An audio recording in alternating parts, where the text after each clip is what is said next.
supposed to say something, aren't you? This Stand is my on it. Does she have to stand on it? Is it paused? No. Oh. According to AdvanceYourHealth.org, more than 115,000 men, women, and children at this moment are awaiting organ transplants to save their lives. Organ donation can help and save so many lives as well as put families at ease. I have cystic fibrosis, and one day I may need a lung transplant.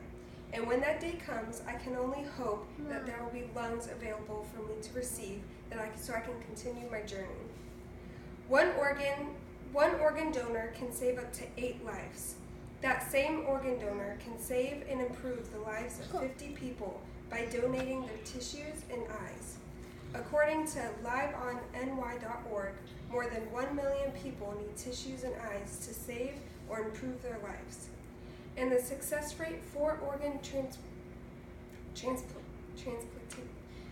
donation is between 80 and 90%. When the transplants are successful, the recipients are given another chance. Transplant recipients don't just receive a new organ. They receive a gift of continuing their lives to look forward to tomorrow. On average, 18 people die per day waiting to get an organ. That's 18 lives that could be saved if more people donate. Names are continuing to be added to the transplant list every day, every 10 minutes per day. That's a lot of names within a 24-hour period. Giving someone a second chance can impact their future greatly. You could be saving someone who discovers a cure to a fatal illness when they get older. You could be saving the next president. You never know. Sometimes, however, the organs that the recipient receives is from a donor that has either been pronounced brain dead or has passed away. When the family of someone who has passed away has to make the decision to donate their loved one's organs, they get a sense of well-doing because even though their loved one has passed, they get to save the lives of so many. A majority of organ donation cases occur after the patient is pronounced brain dead. This is when there is absolutely no brain activity.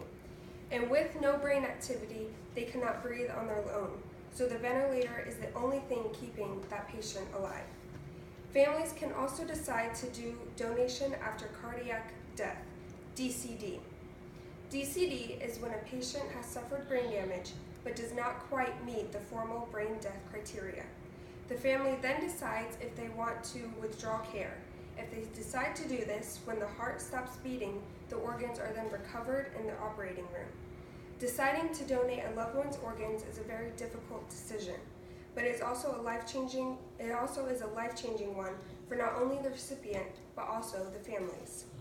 In summary, I want you to remember these facts, that one organ donor can save up to 8 lives. It gives the transplant recipient a second chance, and it gives the family of the deceased a sense of goodness in their loved one's last moments. And remember, organ donation is only considered after the doctors have done everything they could to save that person. Once they are pronounced dead is when organ donation is brought up.